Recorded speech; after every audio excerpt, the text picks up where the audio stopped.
Good morning. Welcome to Unitarian Universalist Fellowship of Door County. Just to clarify things, I am not Jan Freistak.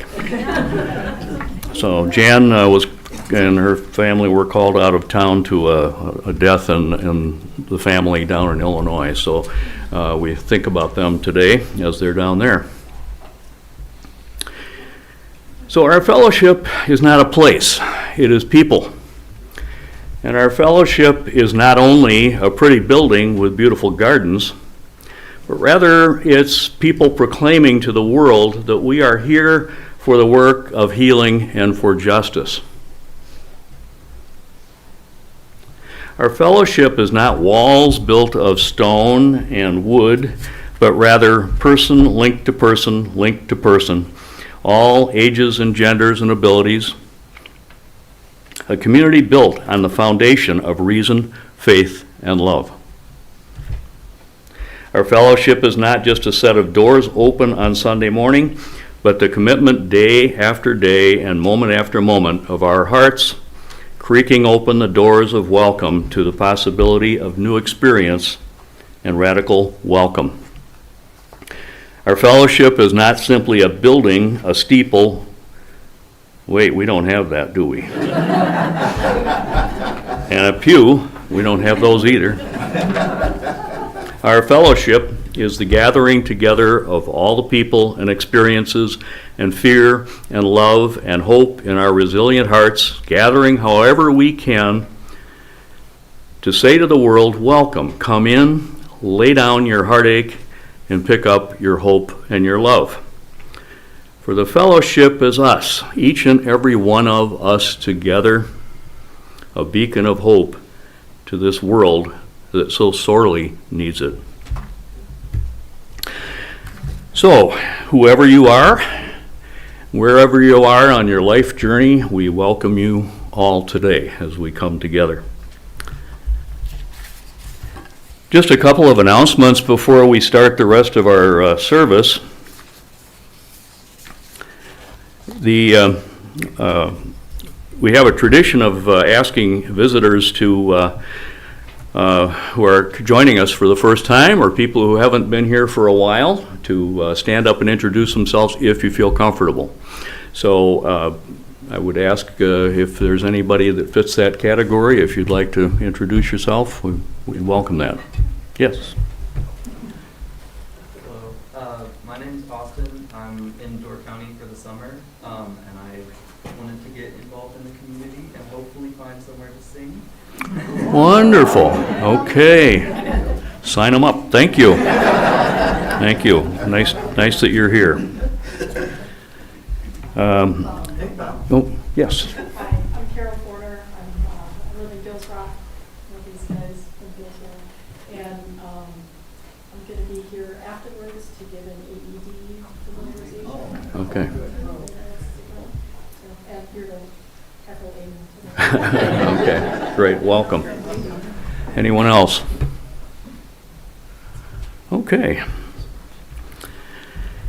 Before I go on, I do want to thank Jan Freestack for organizing the service. This is one of those that you just kind of come in and it's kind of a ready-made deal, kind of like having a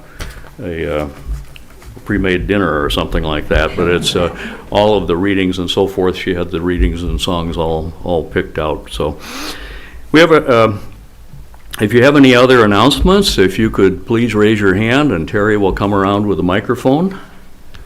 Anybody else have another announcement? Hi, Jane Wise. I was gone last week, so I didn't get to the Door of Life to see how it's doing, but I assume it's kind of like it always is, and too many empty shelves. So thank you so much for the food that's in there. I'll take it on Tuesday, and you can keep filling it up, and we're going to try and make it a little more interesting for you, if that's even needed. Hopefully, maybe not too much, but please continue to bring your food. It's important. Thank you. Okay. Mark? Hi, I'm Mark Richards. Next Saturday, if you happen to be in the Madison area, I'm sure some of you might happen to be there, in town of McFarland, the Wisconsin Grassroots Network is holding its annual conference. WUSON will have a table set up. It's a group of progressive organizations trying to make the world a little bit better.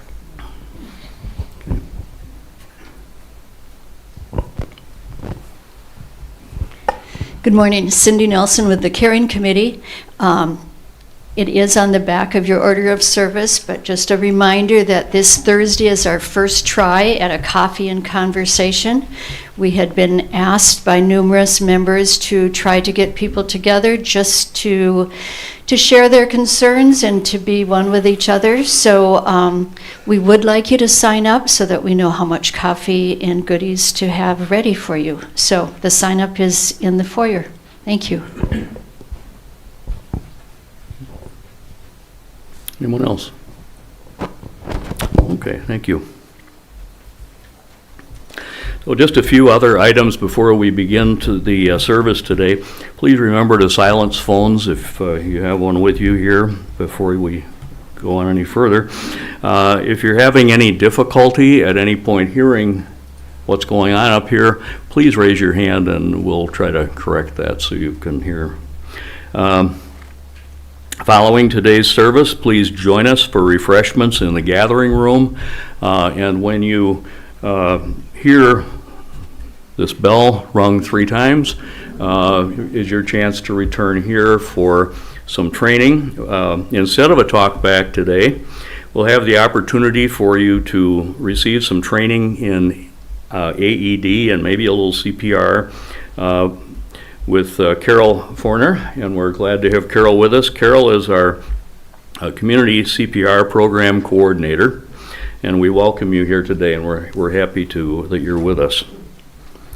And we also welcome Heman O'Dowd as our speaker today. We look forward to what you're going to be presenting to us.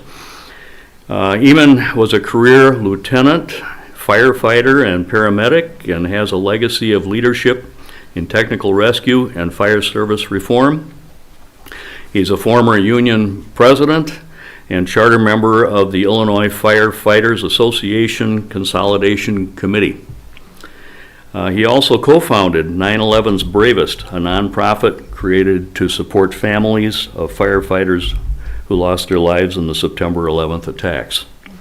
And he continues to serve our community and the fire service with the Sister Bay Liberty Grove Fire Department. So we welcome you today and look forward to what you have to bring to us.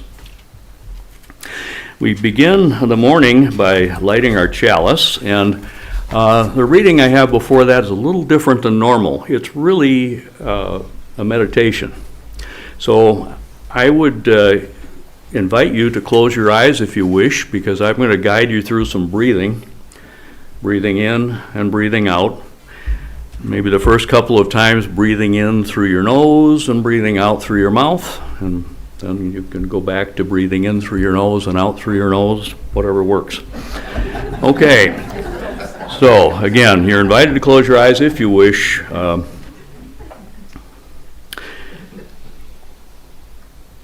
I breathe in the warmth of this light, its glow filling the spaces where fear and doubt reside. I breathe out tension I carry. I release what no longer serves me.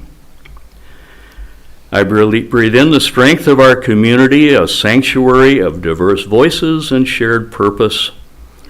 I breathe out the urge to go it alone. I embrace the power of togetherness. I breathe in the courage to speak truth, even when it trembles my lips. And I breathe out the silence that holds me back. I make space for honesty and justice. I breathe in the hope of transformation, knowing we are here to build and to heal. And I breathe out despair, trusting that current change is born in small acts of love. And as we light our chalice, you may open your eyes and thank Marilyn Hansodia today for helping us with the chalice lighting. As we light this chalice, may each breath remind us of the sacred rhythm of life, the pulse of creation, and the power we hold to shape the world around us.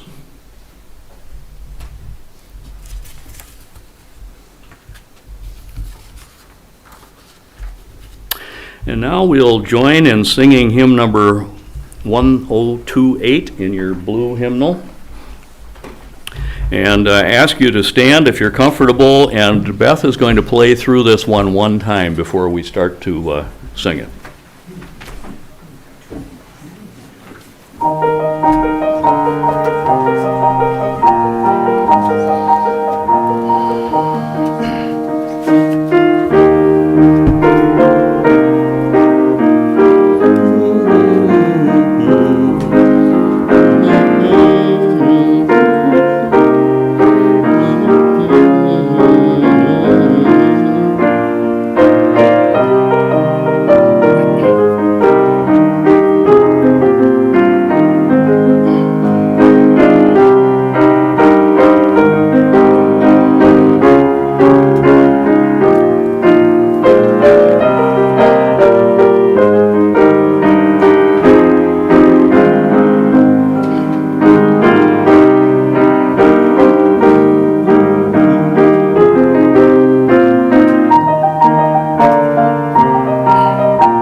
flame that burns within. When our promise finds fulfillment and our future can begin.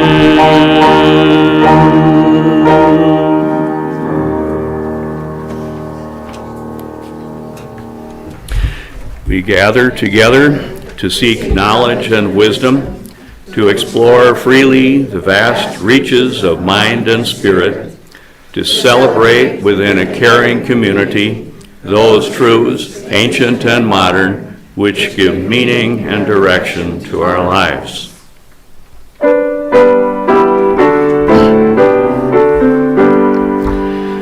all that dwell below the skies, let songs of hope and faith arise. Let peace, goodwill on earth be sung, in every land, by every tongue. Thank you. So sharing our joys and concerns give us that experience of being community. So let's celebrate our community by sharing our joys and by laying out our burdens so we can share those together. Terry will bring the mic around if you want to raise your hand. Remember also that this service will go out both live and later online, and if you don't have someone's permission to mention their name or whatever, please don't do it. Yes, hi. I'm calling about my brother, who was a victim of Agent Orange in Vietnam and has been suffering ever since in one way or another. He's actually really done well, but it gets worse and worse. And he's got surgery this week.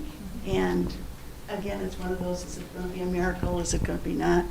And so I'm worried about him. And I'm really worried. He's a member of this congregation, actually. He joined it. And he, I don't even know where to go with this, but I'm hoping that this week goes well for him. I really do. And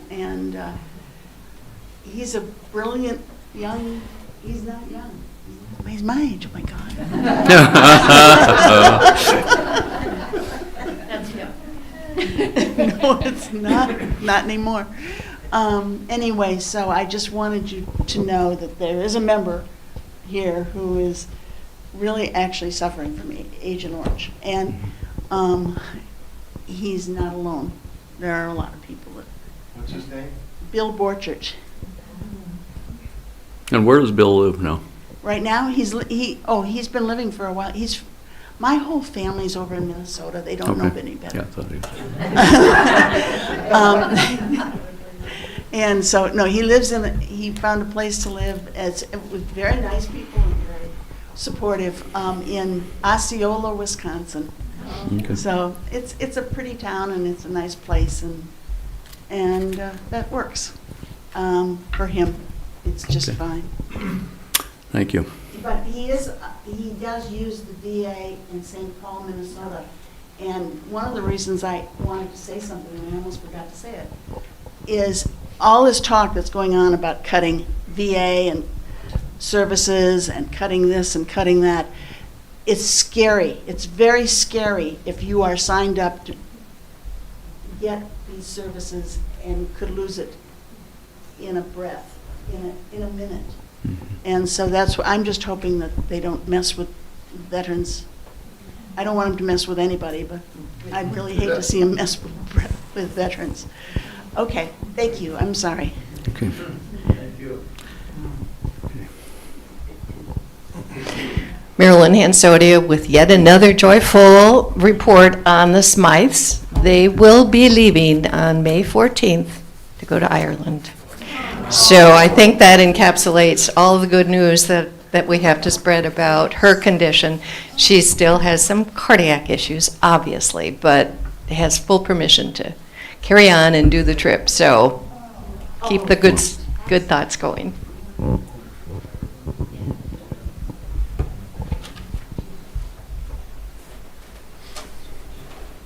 Thank you. My name's Tom Minahan. Recently, I lost two friends down in the valley. One was not quite 69, and the other one, she was only 55. Oh my God, that's all I got to say. Anyone else? Oh, Sarah?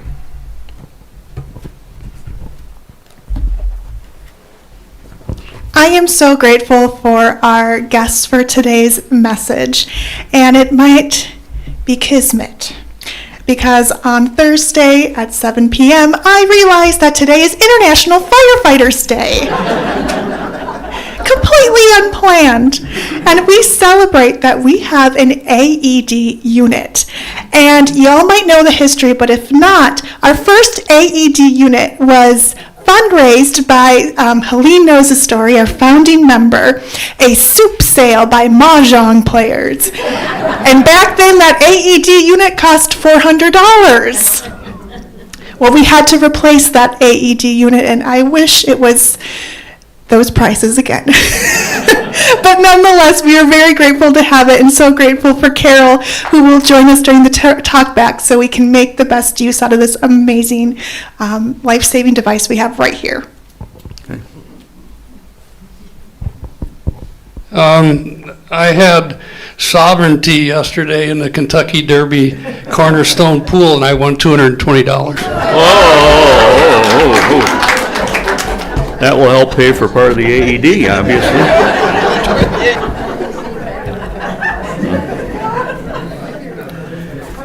Okay. It's now time to take our offering, and a reminder to support the fellowship generously. You can also give on our website at uufdc.org.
Thank you, Beth.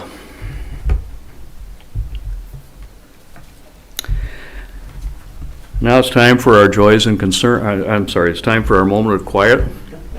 Please, it's an opportunity for us to focus on settling our minds for our message this morning. And also perhaps a time to think about those who have served us in our life, one way or the other, in a sacrificial way.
Hello, everybody. I'm Eamon O'Dowd.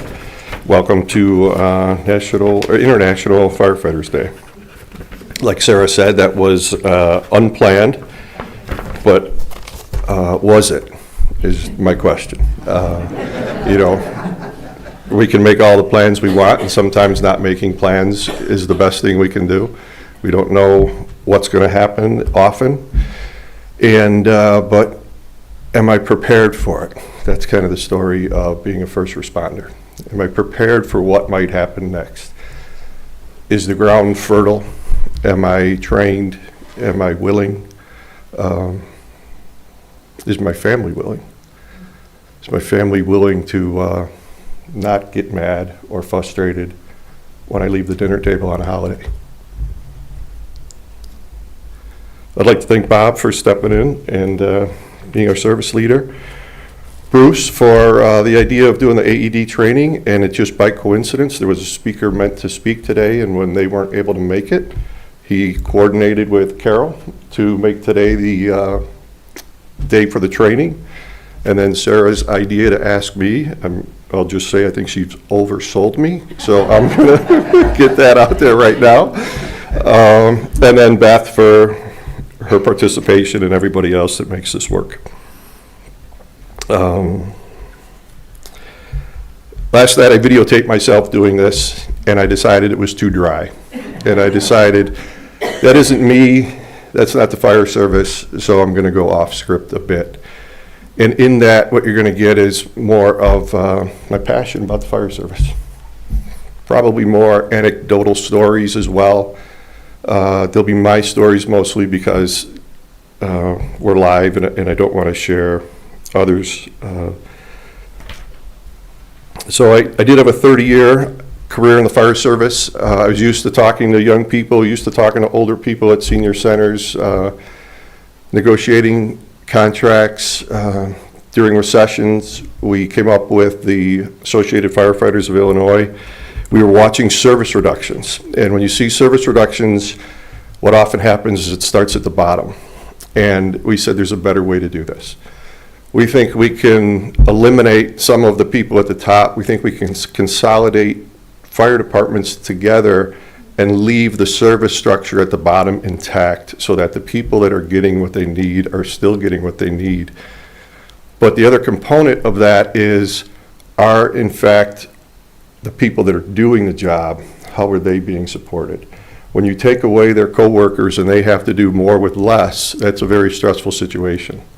And if we can say there's opportunities here for consolidation, and it came about just after 2008, so it kind of got into high gear in 2010, and a big part of that was just the goal of cutting costs, providing better service, partnering with your local other communities, and everybody wants consolidation. It's a great idea until you talk about them consolidating. Then it becomes a problem because we don't want to give up control.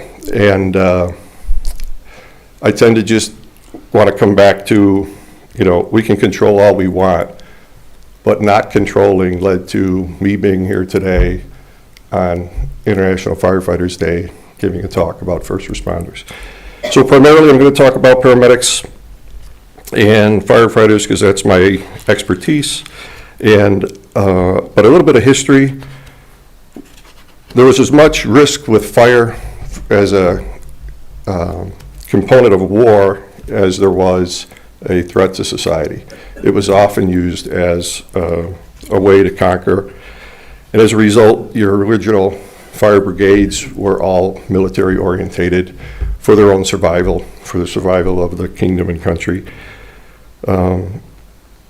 And so we can go back in time, Egypt, Greece, Rome, the Byzantines, London, to name a few. People think all of those didn't need as many firefighters because, or as much water because everything was stone, and that's just not the case. They used all the lumber, it burned away, and what was left was the stone, and they started to build more stone. And so that's kind of how that went, except maybe Egypt, but for the most part.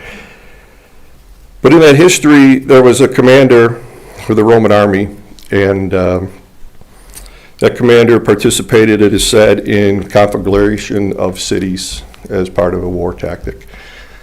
And he's found God, found Christianity specifically in Jesus Christ, while he attained the rank of commander of 7,000 firefighters whose sole purpose it was to extinguish fires.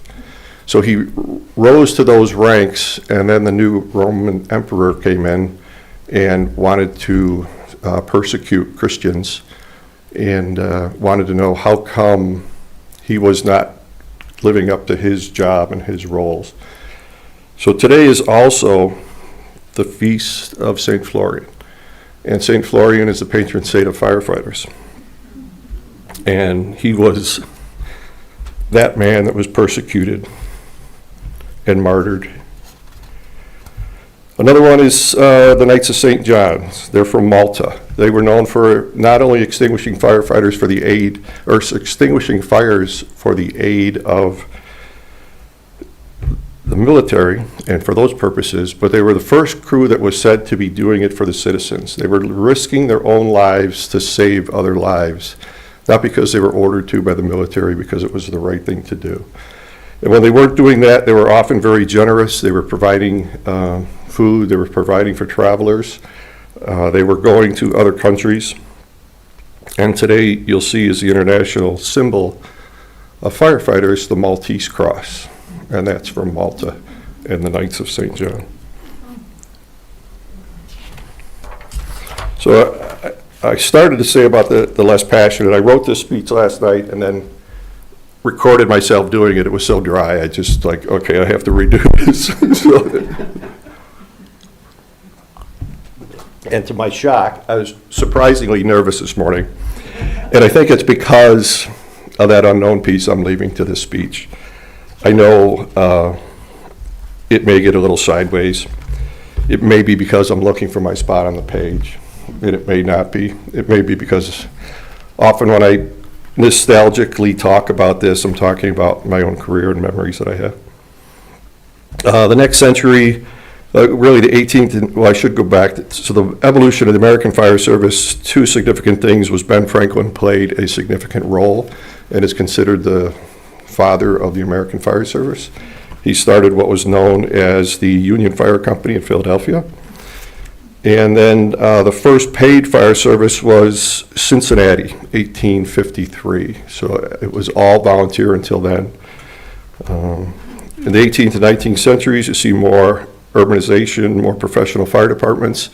You start to see some urban planning that is coordinating for the purpose of putting out fires.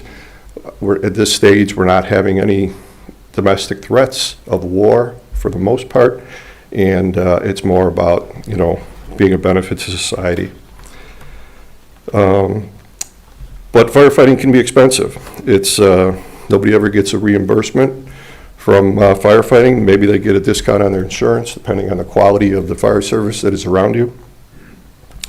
And so it's a big expense that people don't often want to pay, and especially when there's a time of recession. So they don't spend money updating codes, adopting best practices, and hiring staff because of the annual budgets. Find it too expensive. Or the other thing, it's often classified as an overreaction. So if you're doing that job, yeah, you see it differently, but that's not necessarily needed. But it's pretty common to underserve the fire service as many other areas in society. Some of the tragedies that have forged change, and it's important to say that all of these recommendations were out in advance of these tragedies, but not adopted. Most significantly, on the same day, the Great Chicago Fire, the Peshtigo Fire, and that fire extended to Lower Door County in Brussels. Collectively killed somewhere around 3,000 people. Chicago actually was only 300. It was Peshtigo that suffered the brunt of this, of the rapid spreading fire. Significant drought that year. As a direct result of that in Chicago, if you go south of Irving Park, everything is brick and block. So the next mayor that came in ran on a platform of no more wooden buildings, And so that was the city limit line back in the 1800s. And we celebrate Fire Education and Protection Week, often training kids in schools that same week in October. Next is the Iroquois Theater in Chicago. It was said to have been fireproof. What came out of that after that tragedy was all exit doors today open outward. Many people died behind exit doors that opened inward, and once they jammed it against those doors, they could go nowhere. The other thing is to have more corridors of exit, so that if you do have a blocked exit. The other one is a Triangle Shirtwaist Fire. This was in New York City, significant because overcrowding, sweatshop workers on multiple floors of wooden buildings locked in so they can't get out and leave. Because these are when the breaks are. This is when you're going to have your break and you're going to be here until then. So when that fire started, they were locked in and there was only one exit from that whole building on an outside fire escape. Another one,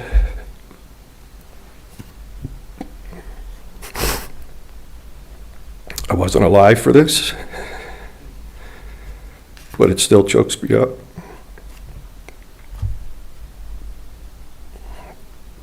And that is Our Lady of Angels Fire in Chicago. One fire exit for that entire building on an outside fire escape. No doors. Schools were regulated differently. No, the stuff stored under staircases that started on fire, and then egress was ineffective. Training at that point for drills in schools was considered to be, protect in place under your desk, bombs coming, not rapid exit in case of a fire. So of that, 92 children and 3 nuns. And I brought this up the other day. I did a little at the open mic in Door County right on, and there were a couple people there, and there may be here today that were alive and part of that in that neighborhood as it occurred. And you think these are all a long time ago, but not necessarily so. The Station nightclub fire in Rhode Island in 2003. Combustible materials, inadequate exits, no sprinklers, overcrowding, and untrained security staff. As the main exits in the back of the venue caught on fire, people were trying to get behind the stage and exit that way, and security staff wouldn't allow them because that's only for the band. So 100 people died and 250 people were badly injured. So all of those things have resulted in positive change, but we could have done better. Some of the good news and exciting stuff is the advent of the EMS structure as we know it. In 1970, there was no paramedics. There was no EMS system as we know it. There were funeral homes that had station wagons that they were referred to as ambulances. And they primarily in this country handled the majority of calls. With that being said, 50% of heart attack patients died and many traumatic injury patients died. Many people had been coming back from Korea and Vietnam, and they knew that field training and rapid intervention was a whole game changer in the military. And having had that experience in their own lives, they were like, we can do better here. Auto wrecks were at an all-time high for tragedy and death in what they did, and as a result, many doctors of that era went ahead and initiated paramedic systems. It's important to say that there was a lot of resistance. All of these things often have a lot of resistance, and it's a tragedy that changes that resistance. And some of you may know Paul Cialino, and he was investigative reporter with Northwestern, training their journalists who were on a project to release inmates on death row and make sure, so they were investigating them to see if in fact they were fairly tried and punished. And they had gotten many people off of death row. They even found somebody who was guilty and put in jail as a result. He was a guest and lead for 48 Hours. He did CBS's show, and they paid him to go to Italy for the Amanda Fox case and that murder. So a well-qualified person. He met Dr. Zidlow. He was in Northwest Community College in Arlington Heights, Illinois, and Dr. Zidlow was considered the father of EMS in the Midwest. In 1972, on December 1st, the EMS program started in Illinois with trained field nurses and paramedics. And the other thing, as he says here, this is the story of a renegade medical doctor who fought the old school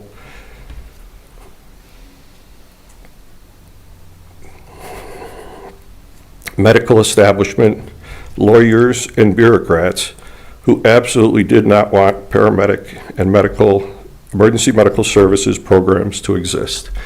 There was many people thinking that this is for doctors. This is what doctors do. Regular people can't do this. And so it was him, along with, what did they call it here? Hold on.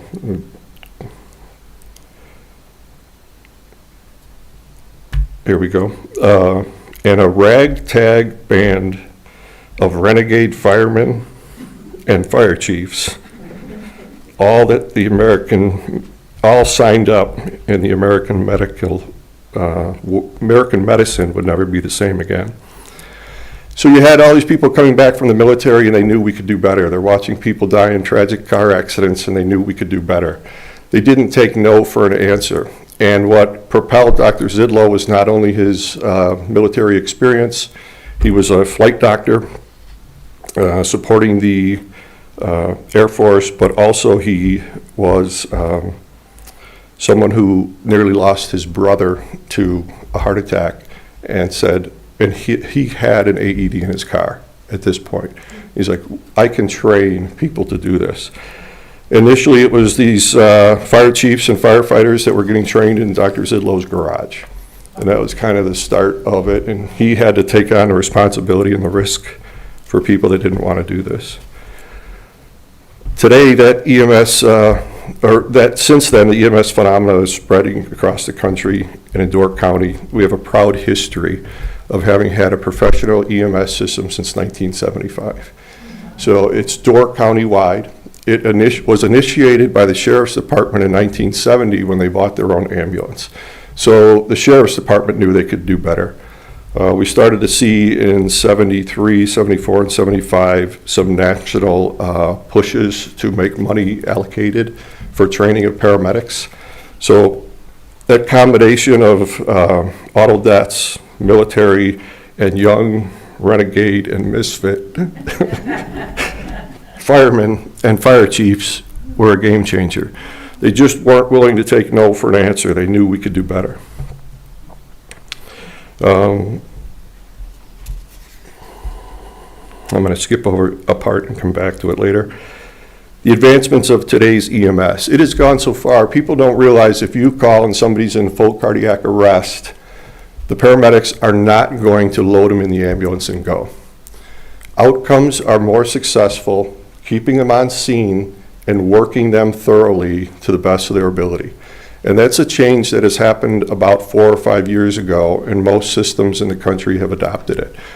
But there's a learning curve, because later in my career, I was a lieutenant, and people would say, how come you're not going already? And you try to explain to them, because this produces the best outcome for your family members.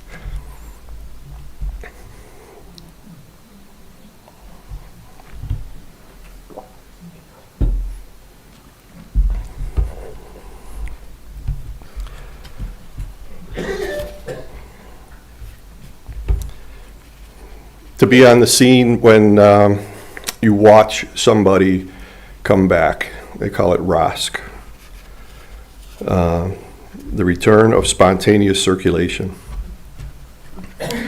that's a pretty exciting time. With some of the technology we were doing, monitoring carbon monoxide and carbon dioxide in the patient rather than just their oxygen sats. And we could see when someone was going to come back with and return of a spontaneous heart rhythm. And we could just see we were having success by these factors that we're watching. And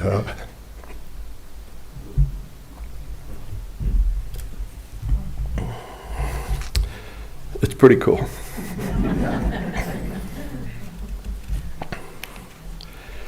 So from our perspective, we need to re-educate the public maybe a little bit, and are we doing a good enough job that people recognize that just like initially going back to Vietnam or Korea, keeping them in there a moment and getting them stabilized is far more important than taking them to the hospital right away, because you can't be as effective in the back of a moving ambulance with less personnel than you can be. And then, I may jump around to this again, but we'll talk a little bit about the first responders and that they've our sheriffs, EMS, have advocated and been great community partners in many ways beyond the call when the alarm goes off. The Fire Chiefs Association was instrumental in coordinating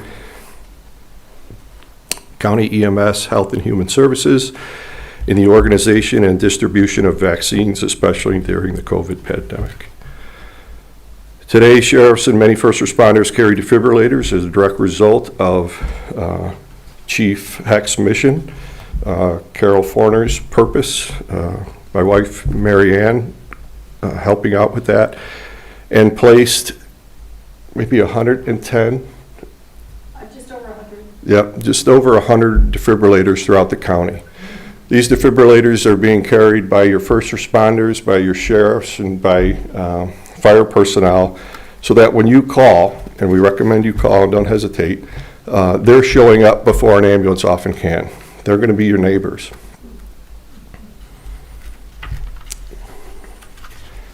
And you know where I'm going with this, Carol?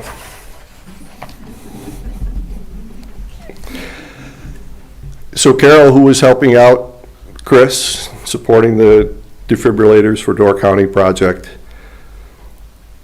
is a first responder in EMR as well, and her pager goes off. And at Gills Rock, down by Weborg docks, somebody's having a heart attack, a cardiac event. Carol responds. Carol has a defibrillator. This person's alive today as a direct result of that project, and people like Carol, who not only responded that day, but are giving up a beautiful Sunday in the spring in Door County to come and help us. So,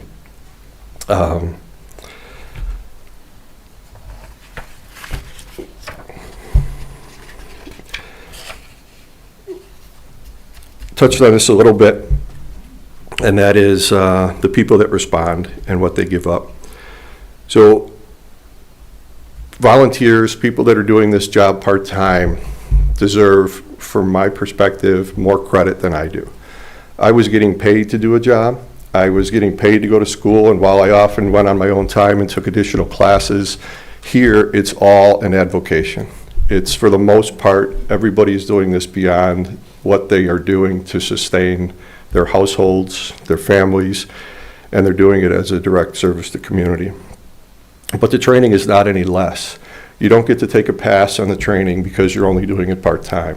So it takes even more time away from your family and your loved ones.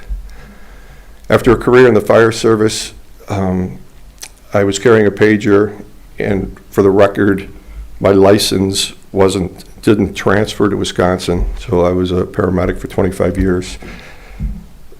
Trained the trainer in the fire service, so certified at a state level to be able to train other firefighters to train other firefighters. None of that transferred to Wisconsin. So I'm going here because I talk about in rural places, people need help. What kind of help do they need? The next recession, they may need consolidation.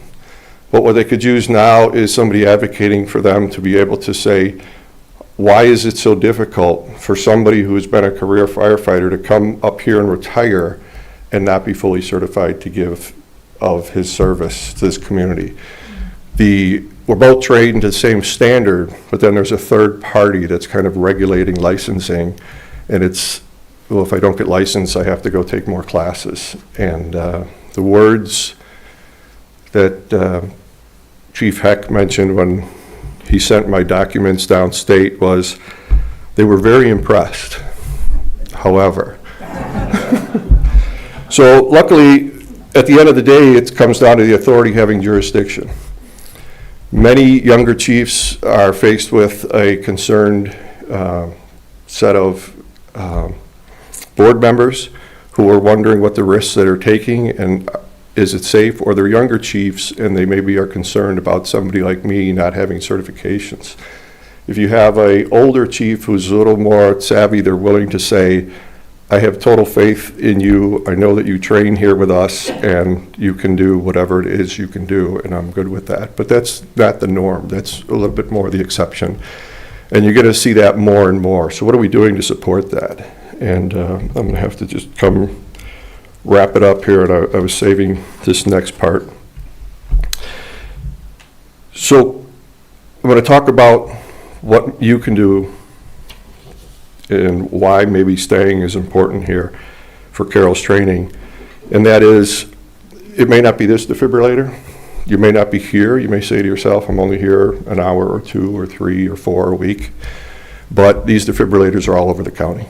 And for you to be able to recognize that and have the confidence and comfort level to be able to use one, and even just recognize a problem, and if you can't use one, someone else needs to be there to call 911 while the other person is acting and supporting using the defibrillator. So I'm going to come to recognizing signs of cardiac and brain attacks. I'll start with brain attack signs and symptoms. Anyone having neural or motor deficits or difficulties with speaking, understanding, blurred vision, loss, weakness, paralysis, loss of balance, numbness, vertigo, headaches, mental confusion, trouble swallowing, and rapid involuntary eye movement. What I mean by that is they weren't having that yesterday, they weren't having that an hour ago, but they're having it now. This is an absolute emergency, as critical as somebody having a heart attack. It's also very important in that moment to call 911. The people that are trained here, their level of skill, they will know where to take you, what's appropriate based on your symptoms. It's great to have a local hospital here, but they're a level 2 trauma center and they're not a neuro hospital. So you'll need to go into Green Bay and they need to be able to take you there and get you stabilized. And with that, the outcomes can change lives, and has. Heart attack signs and symptoms: chest pain or discomfort, pain in arms, jaw, neck, back, stomach, problems with breathing, nausea, sweating, being lightheaded, pale, or dizzy. Again, absolute emergencies. It's really easy to call 911 as much as our natural resistance to do it is. One thing almost all of us have in common is denial. This isn't happening to me. And as the saying goes, denial is not just a river in Egypt. So call 911. They'll be able to come and evaluate you and help make a determination whether you need them or not. And if you do need them, let them take you. There'd be nothing worse for you to have an event as a passenger in a car and have a spouse or somebody with you and not being able to do anything. Or now you're calling 911 and they're trying to find you somewhere on the road. Just don't exert, go ahead and call. And I'm running a little long, so I'm going to just say that firefighters suffer a higher death rate due to cancer than the population. They suffer a higher suicide rate than the general population. And while firefighter deaths overall are down, 72% of deaths are cancer related to firefighters.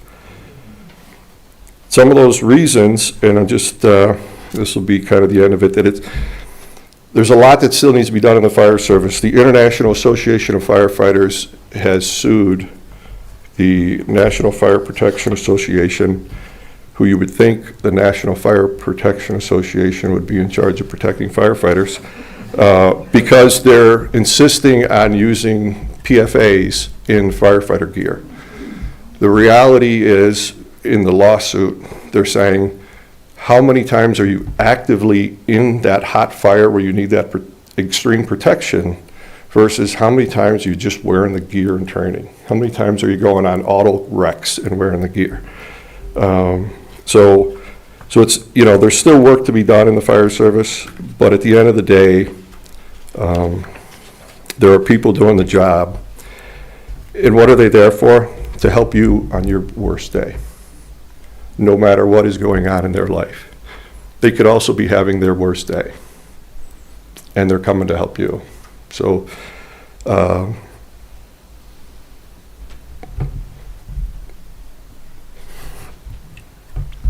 please be cognizant of that. You heard the bell ring. It was rang 3 times. It's typically the beginning of shift. Also was rang 3 times at the end of shift.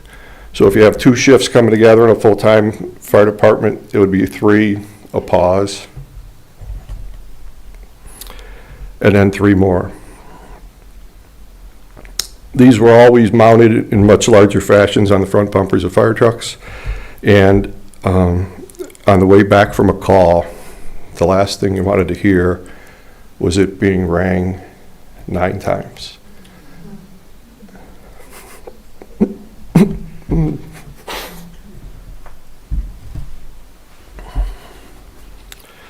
So if I get through this, I'll ring this and sit down. Firefighter's prayer.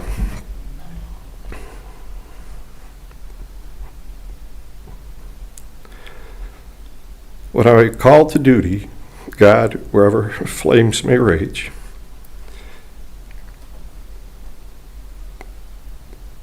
give me strength to save a life, whatever be its age.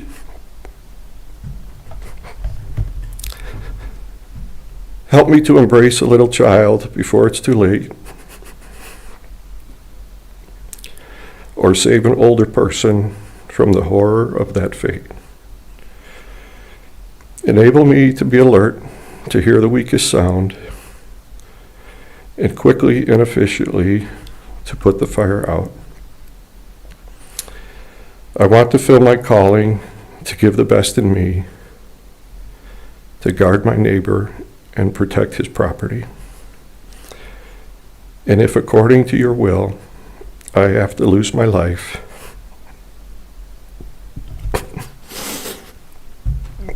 bless with your protecting hand my loving family from strife.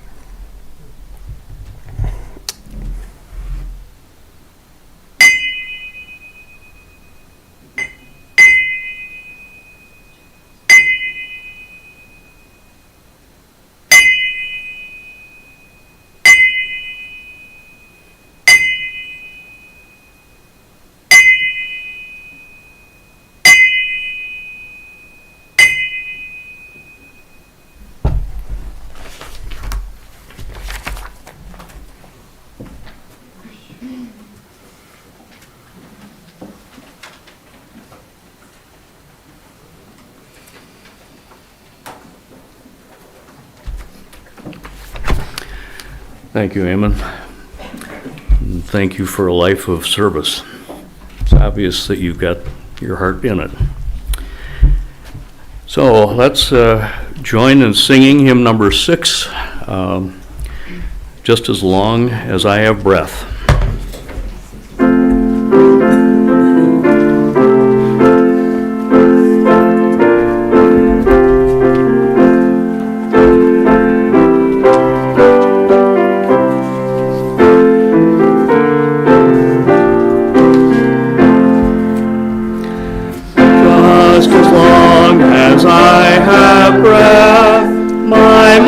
Answer yes to life.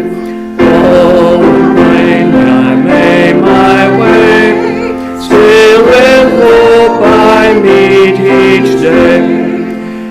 If they ask what I did well, tell them I said yes to life.